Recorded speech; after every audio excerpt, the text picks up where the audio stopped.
Welcome to the Great Detectives of Old Time Radio. From Boise, Idaho, this is your host, Adam Graham. If you have a comment, email it to me, box13@greatdetectives.net.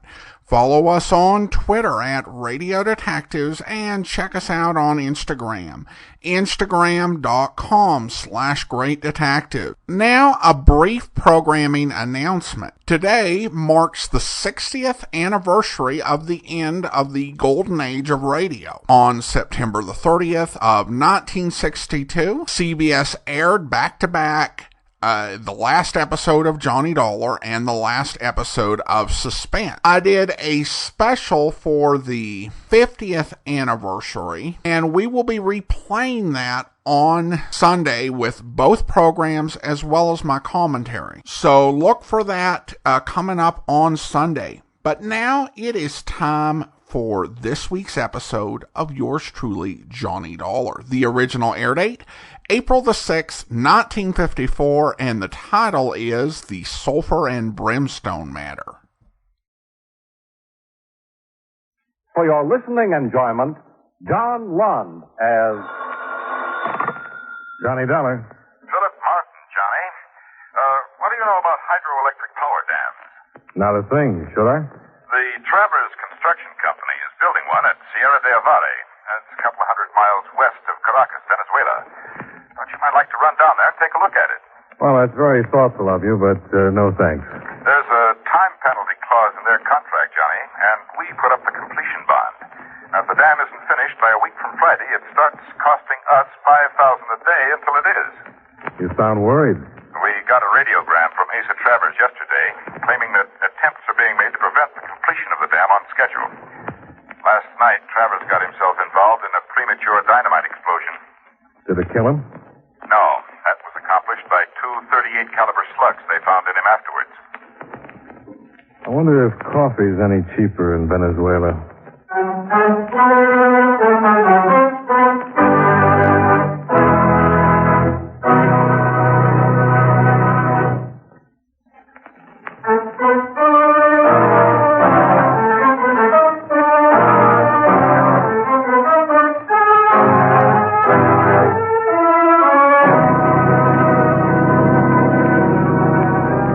Expense account submitted by Special Investigator Johnny Dollar to Home Office, Eastern Indemnity Insurance Company, Hartford, Connecticut. The following is an accounting of expenditures during my investigation of the Sulphur and Brimstone matter. Expense account item 1, $273.50. Airfare and incidentals between Hartford and Caracas, Venezuela. I was met at the Macatilla airport by the deceased Travers' partner, Senor Getulio Matarsa, who wasted little time on the amenities. 10 minutes later, we were aboard a twin-engine Cessna with Matarsa at the controls, flying west toward the Sierra de Avare Dam. As to who may have killed Senor Travers, or why, I can tell you nothing. It is possible Capitan Borros of the Cellular Police will have more information for us when we arrive. Why federal authorities on a homicide matter? Of the Sierra de Avare Dam is being partially financed by governmental funds. Naturally, the federal authorities are interested. Now, what's your opinion about Asa Travers' report that somebody's trying to sabotage the dam? While it is true we have had some breakdown of equipment, some vital materials lost or stolen, I do not believe anyone is attempting to delay construction by physical means. What do you believe? In many police organizations, Senor Dollar, even in yours, in the United States, there will always be a small percentage of dishonest men. You talking about Captain Borrow? On a project such as the Sierra de Avare Dam, too diligent police investigations could cause disastrous work stoppages. Vital delays which could carry us far beyond the contract deadline. And at $5,000 a day, that could turn out to be pretty rough. Did either you or Travers try to prove this little theory of yours? We will be clear the dam shortly, Senor Dollar, and your investigation can begin. It would not perhaps be wise of me to attempt to give you any preconceived ideas. Maybe you should have thought of that before you tried so hard.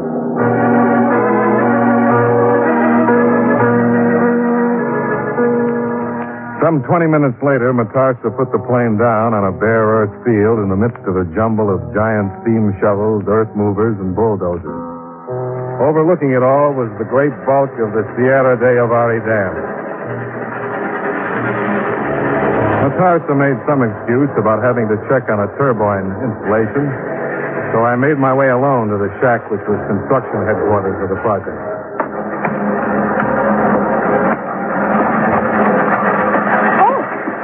Sorry. Excuse me, senor. My fault. No hay de qué. Hasta luego, senor. Yeah? Yeah? My name is Dollar. I'm an insurance investigator. I'm looking for Captain Boros. Insurance investigator. That's all we need out here now. Who's paying you off, Boris or Matarsa? Maybe we better start over again. My name is Dollar. I'm an insurance investigator. Who are you? Bill Anthony. I'm straw boss of this outfit. And let's get one thing straight right now. I'm here to build this dam, and it's going to get built in spite of you or Boris or Matarsa or anyone else. Very admirable. Now, where's Captain Boros? Last I heard, he was going over to Travers' house. And where's that? Near the town of Puerto Cáceres, some 10 miles north of here. Uh-huh. They got some jeeps parked down on the other side of the hill. Told one of the boys I said he should drive you out there. You're mighty accommodating all of a sudden. We'll get you out of my hair for a while. Yeah, that's what I figured. Oh, by the way, who's the girl I bumped into on my way in? Philomena Travers. Aza's daughter? His widow. Why? You must have been discussing some pretty important business. What makes you think so? Neither one of you remembered to wipe the lipstick off your chin.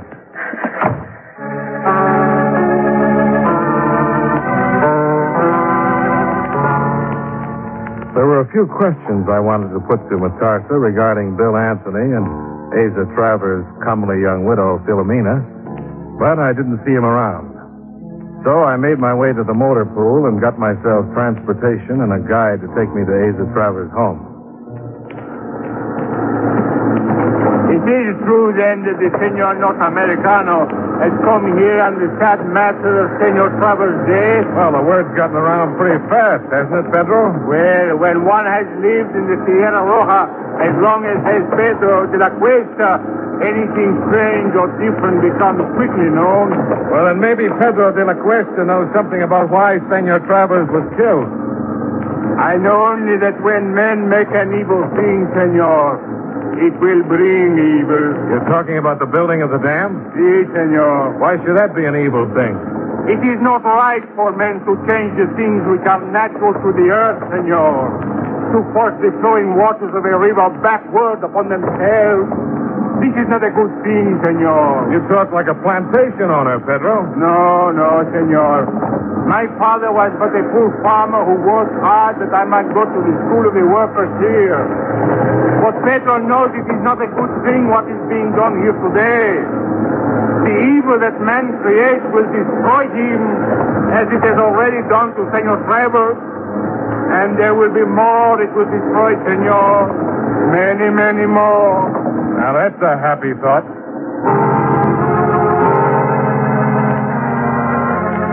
Asa Travers' house was a neat white stucco bungalow, half hidden by a mass of flowering bougainvillea. I left Pedro de la Cuesta with his gloomy thoughts while I went up to see if anyone was around. It soon became evident that somebody was.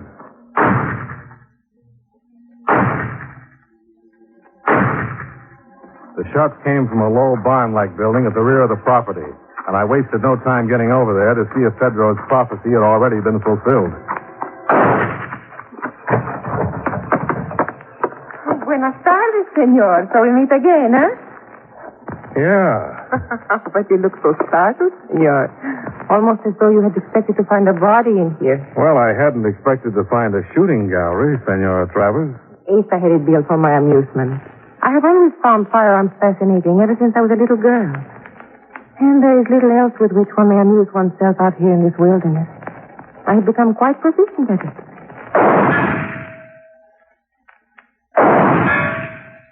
You see? Not bad. What's the gun? 38 caliber on a 45 frame? Si, senor. And you are thinking perhaps that it is the same caliber bullet which caused the death of Asa? The thought had occurred to me, yeah. Well, it is regrettable one was disappointed, senor. Capitan Boros has already shed the gun. Mm-hmm. I see. Where is the good captain? Oh, he left perhaps 20 minutes ago. We didn't pass him on the road. Are you always so suspicious of other persons' statements, Senor Dollar? Let's say I'm curious. And you find something to be curious about concerning me? Oh, a number of things. Oh? Well, I haven't told you who I am or why I'm here, but you seem to know. But of course, senor. Bill Anthony has called me on the telephone and so informed me. And you don't seem particularly grief-stricken over the death of your husband. I have a philosophy of life, senor. It is always to look forward, never back. It is only the future one may possibly control, never the past. Sometimes the past has a nasty habit of affecting one's future. Only if one has been guilty of some crime. And you haven't? Would you believe me if I said no? Senor Dollar. Senor Dollar. In here, Matarsa. Senor. Senor, you must return with me to the dam at once. Why? What's up? It is that Capitan Boros. He has just ordered an immediate stoppage of all work on the dam.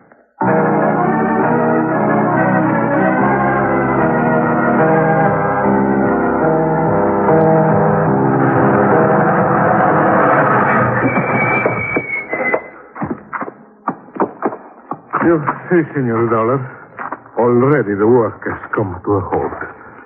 Nothing is moving. The steam shovels, the concrete mixers, nothing. Uh-huh. Where's Captain Boris? In a construction shack with Bill Anthony. Let's talk with him. I tell you, Senor Dollar, there is only one answer for this action. Capitan Boros is looking for the payout. We'll talk to him. I'm about ready to shoot. Well, it's about time you got here, Dollar. Maybe you can talk some sense into this bull-headed jackass who calls himself Captain of Police. I have listened to enough of this kind of talk, Senor Anthony. I'm willing to talk sensibly and calmly with anyone. But violent words or actions will not sway me in the least. Well, that makes sense, Captain. Can you do the same about this sudden clampdown order of yours? Quite simply, Senor, I had no alternative. It was necessary to halt work upon the dam in order to prevent possible irreparable damage to the construction. What kind of nonsense is that, Capitan? It is a statement of fact, Senor Metarsa. I discovered this afternoon that Senor Anthony was about to dynamite a passageway for the new riverbed. He was employing an excessive amount of dynamite that would bring the hillside down upon the cut that has already been made. You're lying in your teeth, Boris. I am no engineer, Senor Anthony. But when the specifications call for 25 cases of dynamite, and I find 50 such cases are being employed, drastic action of some kind is certainly called for. How about that, Anthony? He's off his rocker, Dollar. I issued the specifications for the job. 25 cases were called for. And only 25 cases were taken out of the powder house. Seems to be a little difference of opinion, Captain. Suppose we go down and take a look at those dynamite charges. If you wish, Senor. But I can assure you, you will be able to learn nothing that will alter my decision until I get to the bottom. Dynamite! The charges we sent to blast the new riverbed. Somebody sent them off.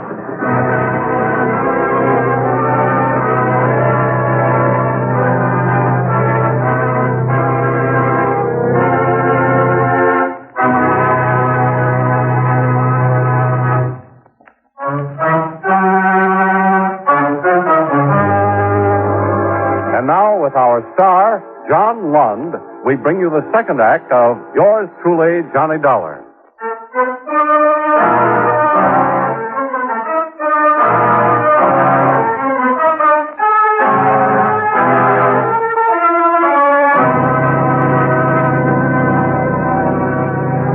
Our subsequent investigation showed that Bill Anthony's specifications for 25 cases of dynamite had cleared through the powder house just that way. And the explosive experts there said that only an amount greatly in excess of that could have caused the damage that had been done. And we discovered that the blast had been touched off by a crude homemade sparking contraption we found in the brush on one of the nearby hills.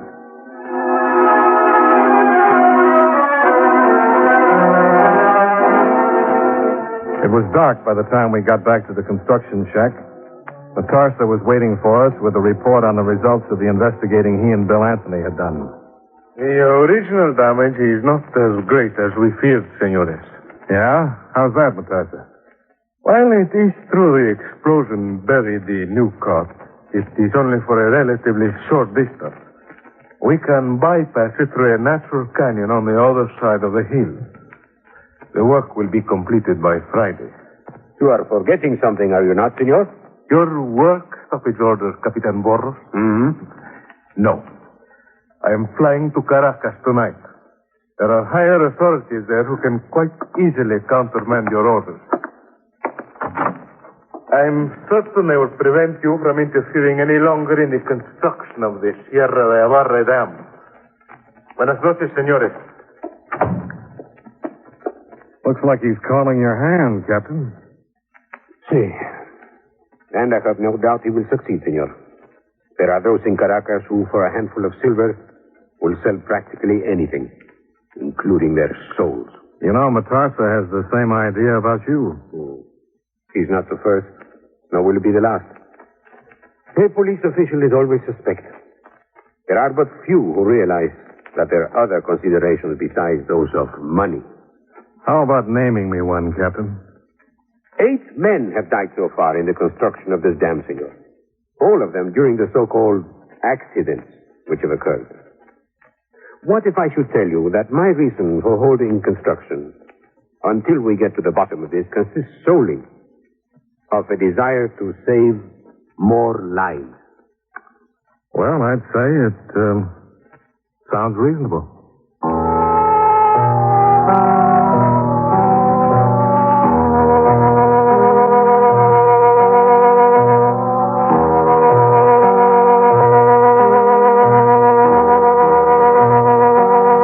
On a construction project like the Sierra de Avarre Dam, there's not much to do at night except eat and sleep. In the mess hall, I was served up a beautiful thing called cazuela. I was seriously considering presenting my compliments to the chef when I was called to the phone in Bill Anthony's office.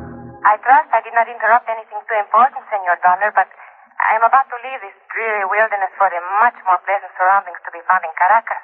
Getting tired of target practice? Oh, I'm tired of many things, Senor. Tired and bored. So perhaps when you're finished with your business there, you would care to look me up in Caracas. I will be at the Gran Palacio. That's not what you called me about. Not everything, perhaps. What's the rest of it? Well, after you left, I happened to recall what my dear husband Asa once said to me concerning the dam and the accidents which had been occurring there. What was it? He said, strange how the works of the devil always carry the odor of sulphur and brimstone with them. What else did he say? Well, it is all, Senor. Pretty cryptic, isn't it? It means nothing to you? Should it? Would it help any if I were to tell you that very close to where the dynamite explosion occurred this afternoon, there's an old abandoned sulphur mine? It might.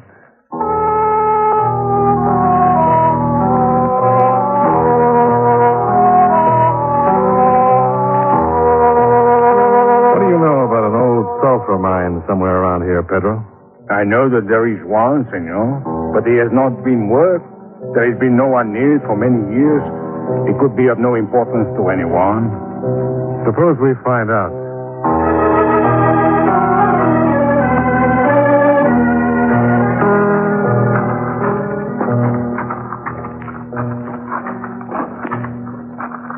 There is evil in here, senor.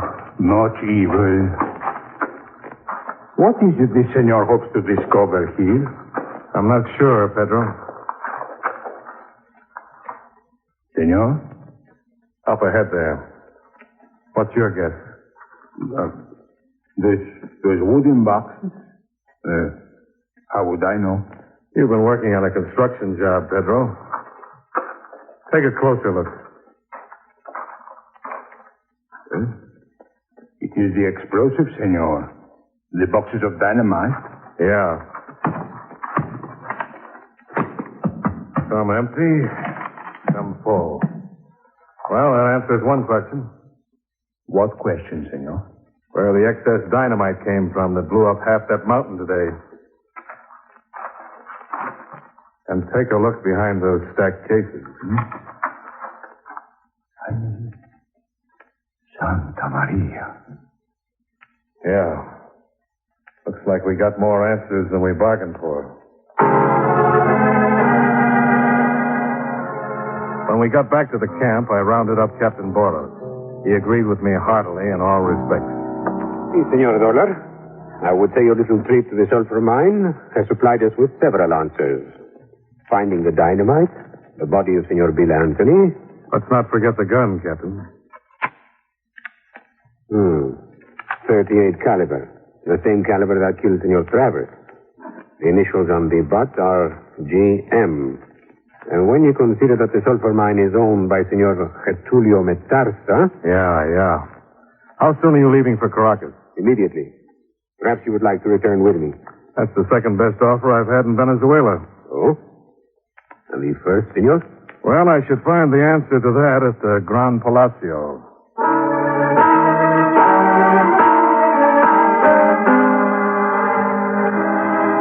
An hour and a half later, I checked into the Gran Palacio. Valet service did a fairly good job of removing the clinging yellow sulfur dust from my clothes, while a hot shower did the same for my skin. But nothing could help the chemical reaction of the sulfur dust that had tarnished the silver coins in my pocket until they were almost black. When I asked for Senora Travers, I was told she would be at the Hippodromo Nacional.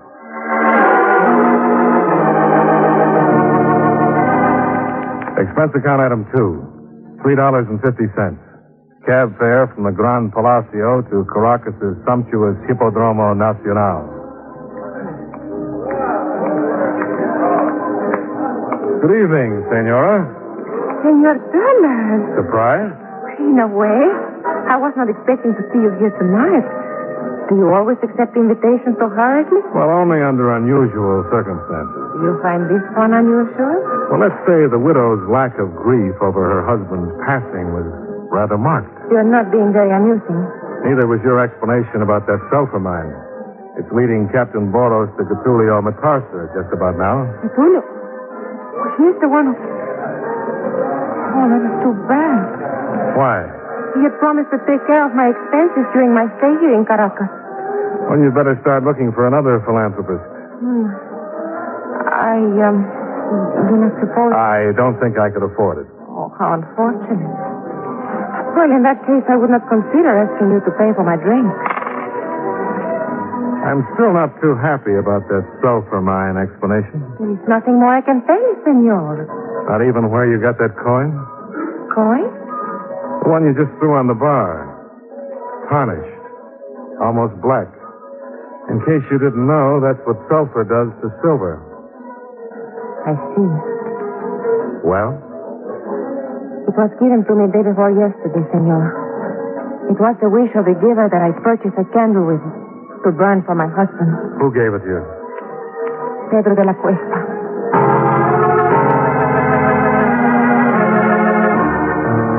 It didn't take long to find Captain Boros or to make the return flight to Sierra de Ovalle. Locating Pedro de la Cuesta was another matter. When we finally made it, dawn was already hitting the hills. Unfortunately, it looked like we were a little too late. Senor Dollar. Yeah, I see him. That box he has with him. Another sparking mechanism. The dynamite must be buried in the hill beside him. Isn't the river on the other side? It is. If he explodes that dynamite, the river will break into a new channel and sweep down upon the dam. Hold it, Boris. There is no other way, senor. Only a bullet can stop him now. He can explode the charge at any time before we reach him. Let me take a crack at it.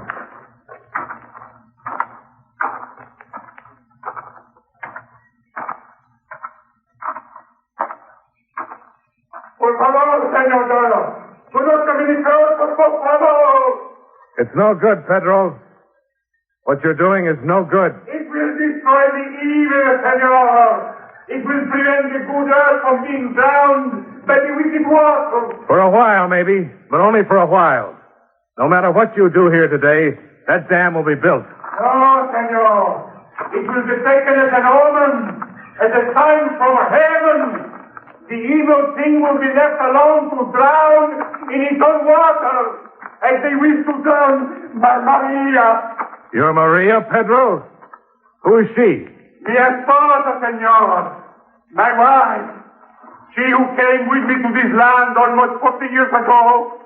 Maria, who worked with me in the soil, who bore our children, who gave of herself for me, our family, for our land. Our grave lies there beyond those hills, senor, where the evil ones will release the waters. Is that why you want to destroy the dam, Pedro? Because of Maria's grave? She belongs there, senor, in the good earth to which she gave so much of herself, and they wish to destroy her grave, senor, to drown it in those filthy waters so they can make money, to wash away the only thing that ever meant anything in my life. How could I allow that, senor? How? Is that why you killed Senor Travers? He would not listen. On my knees I begged him, but he would not listen. An evil man, senor. And Senor Anthony? Well, he suspects me. Follow me to the Sulphur mine. I had no choice, senor. And you have given me none now. Put the box down, Pedro. No, senor. It is unfortunate you must die with me. Put it down. It is too late, senor. Perhaps somewhere we will meet again. Ay, Pedro.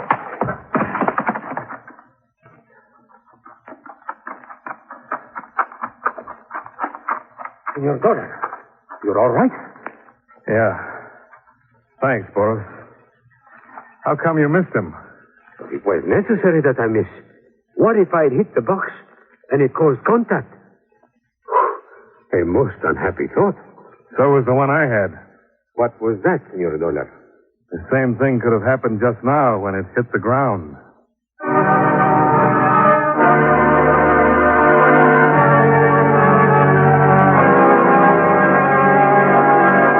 Expense account item 3, $41.60. Hotel bill and incidentals in Caracas. Expense account item 4, $267. Airfare and incidentals from Caracas back to Hartford. Expense account total, $585.60. Yours truly, Johnny Dollar.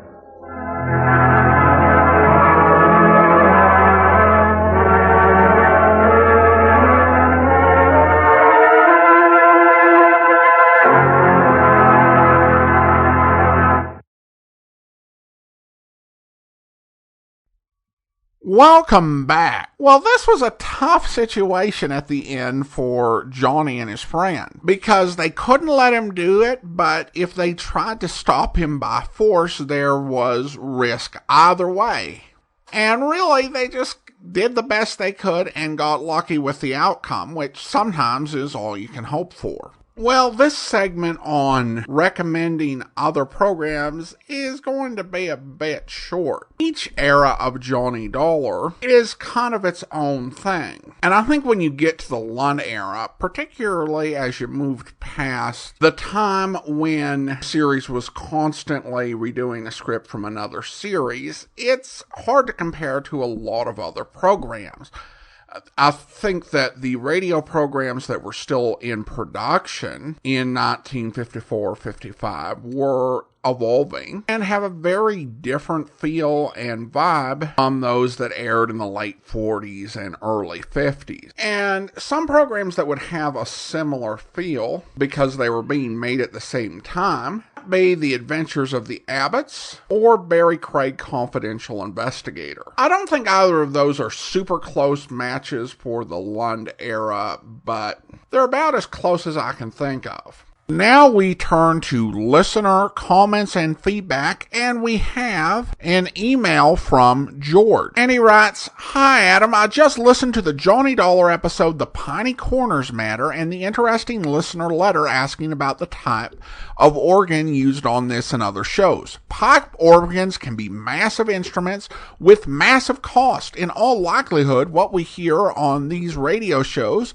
was a Hammond electric organ, a device marketed by the Hammond Organ Company beginning in June 1935. They became quite popular in churches, and even bands and even nightclubs used them to save on the cost of actual musicians. Apologies to any folks out there who play the electric organ. George goes on. Online sources explain that these early Hammond organs until 1975 generated sound by creating an electric current from rotating a metal tone wheel near an electromagnetic pickup, and then strengthening the signal with an amplifier to drive a speaker cabinet.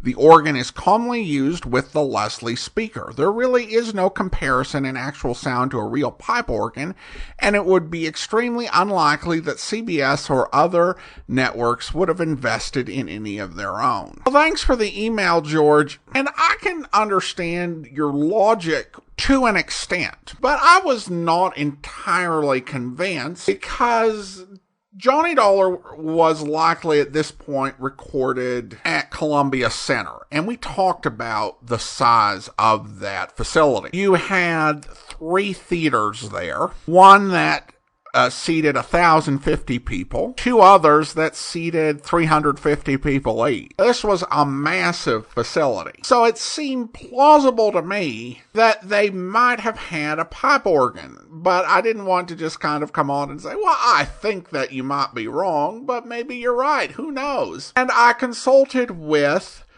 some old-time radio groups, and I got an answer from a gentleman named Patrick, and he pointed me to Pipe Organ Database. Yes, you've heard of the Internet Movie Database, the Internet Broadway Database, but there is actually a Pipe Organ Database, although this one is just pipeorgandatabase.org with no abbreviation. And that website advises that there was a pipe organ installed at Columbia Square, 6121 Sunset Boulevard in Los Angeles, with 18 ranks and 3 manuals. The database manager added a really interesting note. This organ was originally built in 1929 for Warner Brothers' Vitaphone recording studio in Hollywood. In 1948, CBS purchased the organ for radio station KNX, the West Coast flagship station, where it was heard when Gaylord Carter played the perfect song for the Amos and Andy show. At some point, the organ was placed in storage until 1955, when it was sold to actor Joseph Kearns, best known as Mr. Wilson on TV's Dennis the Menace show. Now, of course, old-time radio fans will know Joseph Kearns from so many roles. The man was a radio legend. But he bought this in 1955 and built his house around it and enlarged it to 26 ranks. And then it changed hands and eventually ended up at the Renaissance Theater in Mansfield, Ohio, where it was installed with the assistance of Ken Chrome and reduced to 20 ranks. So a Joseph Kearns story, and Mr. Kearns apparently a big organ enthusiast. I really appreciate George emailing in because I got to find this out. Now, in terms of the underlying question, I think it remains open. Certainly, I think you've got from the basic facts we have a plausible case where a pipe organ could have been used. It was in storage in 1955, and Johnny Dollar finished up in the fall of 1954. So it's totally plausible that it could have been available. And I think the logistics of using a pipe organ to record Mr. Dunstedter's music is, it's certainly plausible. It's not definitive because we just don't have a record of how it was done. So unless we've got new information proving definitively one way or another, I guess this is an open question, and we'll see if anything else happens in this saga. Well, now it is time to thank our Patreon supporter of the day. Thank you to Laster, Patreon supporter since March, currently supporting us at the rookie level of $2 or more per month. Again, thank you so much for your support. And that will do it for today. A reminder, if you're not subscribed to the podcast, you can get all of our podcasts sent to you automatically when you subscribe through your favorite podcast software, including Apple Podcasts, TuneIn, Stitcher, Spotify. Be sure to select the reminder option if you go through Spotify, or the Amazon Music Store at amazon.com/OTR Detectives. If you are enjoying this podcast on YouTube, be sure to like the video, subscribe to the channel, and mark the notification bell. We will be back next Friday with another episode of yours truly, Johnny Dollar, but join us back here tomorrow for Tales of the Texas Rangers, where... Outside. It's cold tonight, Jace. Ground's frozen hard. Yeah, if we find a trace, it won't be much. Keep your flash close to the ground. All right. Why are you working back of the house here, away from the driveway? Because I think the killer came in from this direction, probably on foot. Why? Why, you said Mrs. Deneen told you she woke up when she heard somebody prowling around outside. Yeah? A horse or a car coming up the gravel road around front would have made even more noise. Woke her up sooner. Say, that's right. I heard your car coming from quite a ways off. That's why I was standing out in front to meet you when you drove up. Wait a minute. What is it, Jace? Piece of baling wire. Bent in the shape of a key. Well, that must be what he used to get in. Maybe. Or maybe that's what somebody wanted. I hope you'll be with us then. In the meantime, do send your comments to box13@greatdetectives.net. Follow us on Twitter at Radio Detectives, and check us out on Instagram, instagram.com/greatdetectives. From Boise, Idaho, this is your host, Adam Graham, signing off.